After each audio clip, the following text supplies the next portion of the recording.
jamaah yang baru bergabung, hari ini kita sedang membahas tema benarkah ini firasat rezeki nomplok. Jadi jamaah yang kalau baru nonton mari merapat yuk silahkan. Nah ibu-ibu bicara soal kotoran burung ya. Punten ini mah Betari mau tanya, ibu-ibu ada yang pernah kejatuhan kepala, di kepalanya gitu ya maksudnya kejatuhan kotoran burung nggak? Aduh ini dong Bu, nyadar atau enggak Mbak? Kenapa Bu? Oh cicak, oh iya. Tapi ini kita bicara soal kotoran burung ya. Katanya tuh banyak orang yang percaya kalau kejatuhan kotoran burung tuh bisa mendatangkan rezeki. Atau malah ada juga yang bilang bisa mendatangkan sial 7 turunan. Bener atau enggak ya kira-kira? Aku mau tanya langsung aja deh sama guru kita, Ustadz Ahmad kan. Silahkan guru penjelasannya. Terima kasih. Jamaah Islam itu indah yang dirahmati oleh Allah Subhanahu wa Ta'ala. Perlu kita ketahui bahwasanya baginda Rasul Nabi Muhammad SAW, beliau itu pernah menjelaskan di dalam satu hadis yang diriwayatkan oleh Al-Imam Bazzar, bahwasanya kata Nabi Muhammad, laisa minna man tatayyara au tutuyyira lahu. Kata Nabi, bukan termasuk golongan dari umat kami orang-orang yang mereka itu percaya dengan sesuatu yang membawa kesialan atau mempercayai kepercayaan orang yang percaya bahwa sesuatu ini bisa mendatangkan kesialan. Maka bukan termasuk dari golongan umatnya baginda Rasul Nabi Muhammad SAW. Na'udzubillah min dzalik. Dan ketika ada orang percaya bahwa kejatuhan kotoran burung itu bisa mendatangkan rezeki, kalau diyakini maka ini bisa menyebabkan dia keluar daripada Islam karena dia mempercayai sesuatu yang tidak dibenarkan di dalam syariat. Na'udzubillah min dzalik. Makanya kalau ketika ibu atau pemirsa di rumah ada yang kejatuhan kotoran burung, apakah di kepalanya atau di badannya atau di pakaiannya, gak usah terlalu dipikirin. Nih kira-kira bakal dapat rezeki nomplok, apa bakalan sial 7 turunan. Itu kagak usah dipikirin. Apa Bu? Gak usah dipikirin. Yang mesti kita lakuin adalah bersihin tuh kepala kita dari kotoran burung. Bersihin pakaian kita yang kena kotoran burung. Kenapa? Karena kalau seandainya kita pakai untuk ibadah, maka itu menyebabkan ibadah kita tidak sah. Ya, makanya jangan sampai kita percaya dengan hal-hal seperti itu. Tetapi, ada tetapi nih Bu. Kalau bicara tentang kotoran burung atau kotoran hewan yang lain, di dalam kitab Tafsir Ru'ya Shogir karangan Imam Muhammad bin Sirin, itu ada kalau orang bermimpi, misalnya mimpinya kejatuhan kotoran burung. Lagi tidur mimpi, tiba-tiba lagi jalan kejatuhan kotoran burung. Atau mungkin dia bermimpi, dia menginjak kotoran hewan ketika berjalan. Atau dia memegang kotoran. Nah, ya, emang gak enak sih ya. Namanya mimpi Ustadz, kan mimpi kan rupa-rupa ya. Nah, bagaimana itu takbirnya? Kata Imam Muhammad bin Sirin, kalau hal itu dilihat dalam mimpinya, maka kata Imam Muhammad bin Sirin, kalau sesuatu itu dari hewan yang halal dimakan, maka niscaya itu pertanda mendatangkan rezeki. Tetapi kalau dari hewan yang haram dimakan oleh umat Islam, maka itu pertanda bisa jadi, na'udzubillah min dzalik, akan membawa sesuatu keburukan atau ajal orang itu sudah dekat. Na'udzubillah min dzalik. Kalau bicara dia dari kotoran hewan. Tetapi Al-Imam Muhammad bin Sirin dalam kitabnya yang lain, ya, di dalam tafsir Al-Ahlam, beliau menjelaskan kalau seandainya mimpinya itu dia kejatuhan kotoran hewan yang haram seperti kotoran babi atau anjing, atau dia memegangnya, maka bisa jadi dia dikasih ingat sama Allah Subhanahu wa Ta'ala bahwa dia telah mengumpulkan harta yang diharamkan oleh Allah. Masya Allah ya. Ustadz. Nah jamaah ini ngomongin soal kedutan ya. Tadi kan aku udah bahas tuh di awal ya, kedutan mata. Katanya nih ya, aduh mata kiri aku kedutan nih. Bunda Kenapa, tolong. Kak Betari? Ini mata kiri aku kedutan, katanya ada yang kangen. Terus kalau mata kanan aku juga kedutan nih. Katanya mau dapat rezeki. Aduh. Nggak boleh kayak gitu. Nggak boleh ya? Iya, Aduh, hati-hati. Penjelasannya dong Bunda. Oh baik, Punten, siap Kak Betari. Cantik-cantik kedutan mata ya. Ya Allah. Baik, bismillahirrahmanirrahim. Allahumma sholli ala Sayyidina Muhammad wa ala ali Sayyidina Muhammad. Allah memberikan kepada kita kenikmatan berupa rezeki. Rezeki itu kan bermacam-macam. Ada rezeki yang diusahakan, ada rezeki yang dijamin oleh Allah Subhanahu wa Ta'ala, ada rezeki yang datangnya tak terduga-duga, ada juga rezeki yang Allah berikan kelak di akhirat. Ada berapa Bu? Hilapnya? Iya, Ibu Ali hilap wios. Lalu apa kaitannya dengan kedutan mata? Ibu kantos ke kedutan soca? Sering nu kanan? Ujuk-ujuk ke kedutan, tiba-tiba kedutan yang kiri juga. Nah, apakah itu pertanda? Itu termasuk kita itu sugesti. Kalau sugesti kita dengan kedutan mata langsung, wah ini pasti begini. Kalau kedutan mata kiri, wah ini sepertinya ada ini ada itu. Lah, memang yang menakdirkan hidup kita diri kita apa Allah? Jadi kita percaya kepada qada dan qadar. Rukun imannya keberapa itu? Yang keenam. Kalau misalkan kita merasakan ada kedutan mata, boleh-boleh saja sih kita merasakan, aduh ada apa ya, boleh-boleh aja bertanya karena kita kan manusia ini kan awam, tidak tahu apa, bagaimana caranya? Maka kita berdoa kepada Allah, ya Allah mudah-mudahan apapun firasat, apapun isyarat yang Allah berikan, semoga itu yang terbaik untuk kita, betul tidak? Karena baik dan buruk datang dari Allah Subhanahu wa ta'ala. Orang beriman harus percaya kepada Allah, jangan percaya kepada selain Allah. Ayat-ayat yang dijelaskan dalam Al-Quran tentang rezeki nomplok itu banyak. Bukan hanya tanda dari mata saja, kita kembalilah kepada Al-Quran. Mari kita baca, ada dalam surah Ali Imran ayat 37, ada dalam surah Al-Ma'idah ayat 114, ada dalam surah Al-Anfal ayat 26, ada dalam surah Ibrahim ayat 37, dalam surah Toha ayat 131. Banyak sekali kalau kita menerima isyarat pertanda firasat dari Allah, jangan langsung mengasumsikan saya akan begini deh kayaknya kalau ada kedutan mata kanan ada firasat buruk, mata kiri ada firasat ada yang sedang kangen nih, KB Tari katanya ada yang kangen, ya pasti yang kangen suaminya lah ya. Ibu-ibu kangen gak sama KB Tari?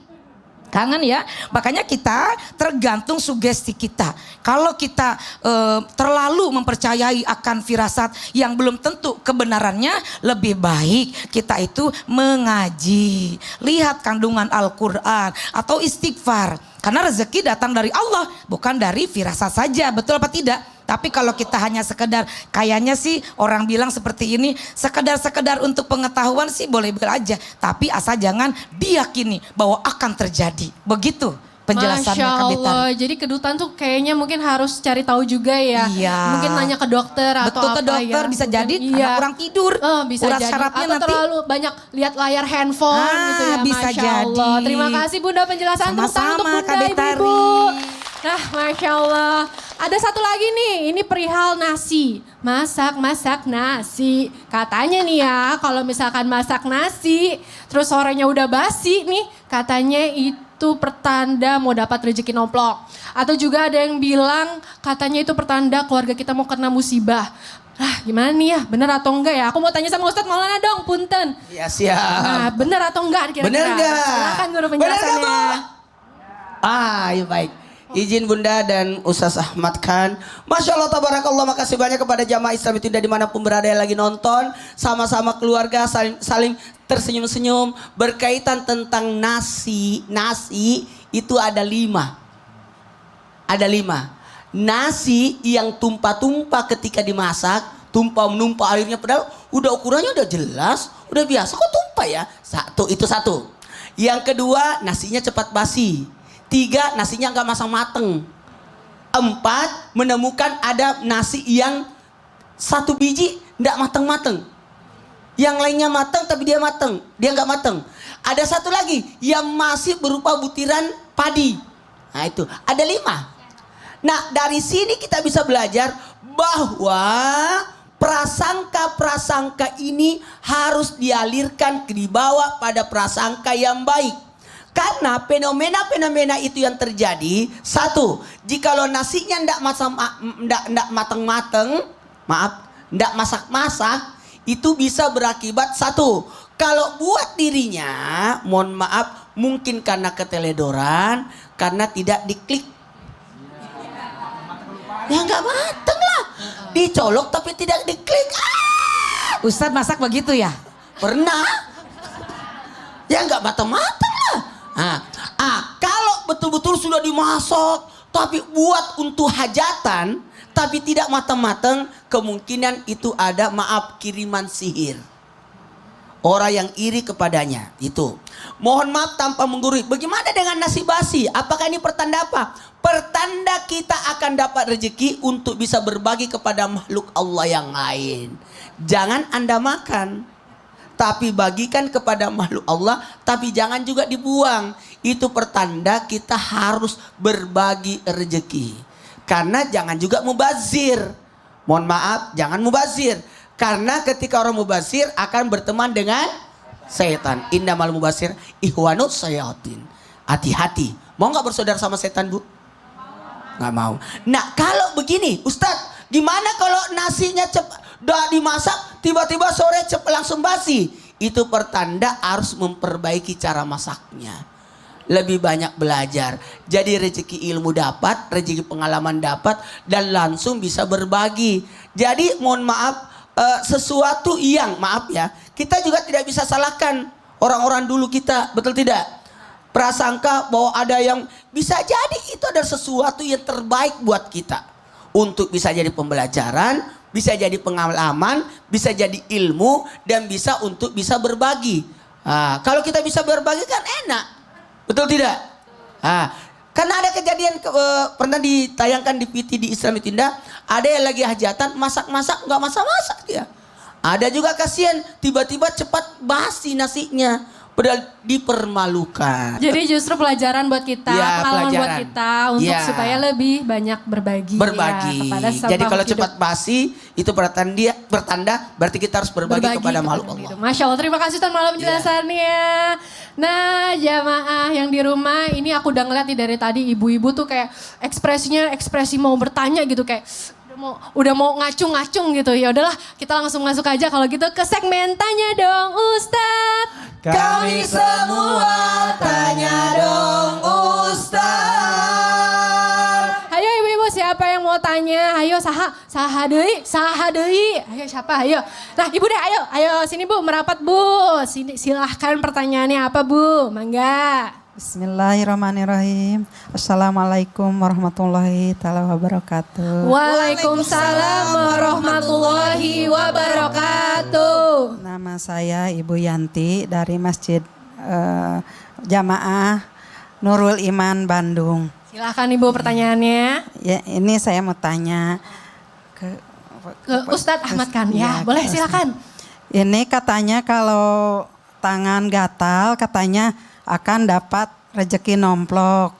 Tapi ada juga yang bilang katanya itu akan menabok Aduh, orang. menabok siapa Ibu? Ih, serem pisan. Atuh, jangan gitu atuh Bu. Ya udah deh, mending kita langsung tanya aja sama guru Iya, kita iya. ya. Silakan Ya, guru penjelasannya benar atau Assalamualaikum enggak. warahmatullahi wabarakatuh. Waalaikumsalam. Silakan Ibu. Assalamualaikum warahmatullahi wabarakatuh. Jamaah Islam itu indah yang dirahmati oleh Allah Subhanahu wa taala. Bener apa kagak sih kalau misalnya tangan kita tiba-tiba kedutan, berarti kita mungkin pengen dapat rezeki atau mungkin pengen nabok orang. Naudzubillah min dzalik.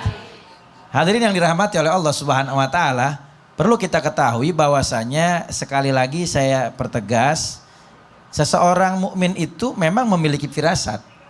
Kata baginda Rasul Nabi Muhammad SAW, ittaqu firasatal mu'min fa innahu yanzuru binurillah. Hati-hatilah kalian dengan firasatnya orang beriman, orang yang bertakwa kepada Allah Subhanahu wa taala, orang-orang yang taat kepada Allah, menjalankan perintahnya, menjauhi larangannya. Karena bisa jadi firasat mereka itu terjadi karena mereka memandang dengan cahaya Allah Subhanahu wa taala. Akan tetapi jangan kita kaitkan atau kita yakini dengan sesuatu yang tidak berlandaskan daripada sumbernya, yaitu dari Al-Qur'an dan dari baginda Rasul Nabi Muhammad SAW. Juga tidak disebutkan di dalam ijma'nya ulama atau kiasnya ulama, ya. Maka ketika tangan kita gatal lalu kemudian kedut-kedut, wah ini kayaknya mau dapat rezeki, maka ini cuman mitos aja. Ya, cuman emang kebetulan. Pas orang lagi kedutan tangan, emang nggak berapa lama ada yang datang bawain rezeki, orang bayar utang. Akhirnya sesuatu itu orang jadi anggapan yang, wah kayaknya kalau orang tangannya gatal nih pasti nih mau dapat rezeki. Belum tentu. Bisa jadi orang yang tangannya gatal kedutan ternyata apa? Dia mau ngeluarin duit. Ya. Orang yang beranggapan kalau dia tangannya gatel mungkin dia mau nabok orang. Ternyata bisa jadi bukan nabok orang. Bisa jadi tangan yang gatelnya justru malah dia pengen mengusap kepala anak yatim. Ya, jadi segala sesuatunya itu kita sandarkan kepada Allah dan Rasulnya Nabi Muhammad Shallallahu Alaihi Wasallam. Ya, jadi kalau tangan gatel bisa jadi tangan kita habis makan lupa cuci tangan. Ya, akhirnya jadi pada gatel tuh tangan gremet-gremet. Ya, atau mungkin juga kita kurang menjaga kebersihan. Ya. Nah, maka ini harus kita perhatikan. Jangan sampai kita yakini sesuatu ini mendatangkan rezeki atau sesuatu ini justru malah membuat sial dan lain sebagainya. Sehingga menyebabkan kita justru malah meyakini sesuatu mendatangkan rezeki selain daripada Allah Subhanahu wa Ta'ala. Dan ini perbuatan yang diharamkan di dalam Islam dan bisa membawa kepada kemusyrikan. Jadi jelas ya, kalau ada di antara kita yang tangannya gatel, maka kita bisa jadikan itu sebagai pertanda ya bahwa hal ini adalah sesuatu yang sudah ditakdirkan oleh Allah Subhanahu wa Ta'ala, dan kita berdoa kepada Allah mudah-mudahan ini pertanda yang baik, bukan pertanda yang buruk. Tetapi jangan meyakini sesuatu itu mendatangkan manfaat atau kemudaratan melainkan daripada Allah Subhanahu wa Ta'ala. Karena hal ini sudah banyak ya diyakini oleh banyak orang, apalagi emak-emak biasanya. Ya, sama beginian tuh paling yakin banget. Wah, kalau kedutaan udah pasti nih bakalan dapat duit.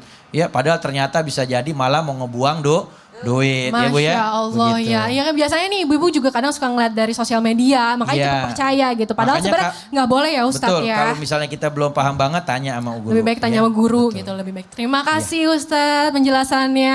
Nah jamaah, ada pertanyaan nih dari jamaah yang udah komen di sosial media Islam itu Indah. Langsung aku bacain aja ya. Dari Instagram @jaligofhir. Assalamualaikum warahmatullahi wabarakatuh. Waalaikumsalam. Benarkah banyak anak banyak rejeki? Berarti kalau banyak istri juga bisa bikin banyak rezeki nggak Ustadz? Karena kan yang doyan rezeki suami jadi makin banyak. Atuh. Nambah anak mah boleh, nambah istri kagak boleh. Ih gimana ente ya, kadang-kadang ente ya. Satu aja belum selesai udah mau nambah. Iya tuh gimana, gergetan ibu-ibu udah gergetan nggak baca komennya? Iya udah kalau gitu jangan kemana-mana ya jamaah, tetap di Islam itu Indah. Jamaah jamaah. Alhamdulillah.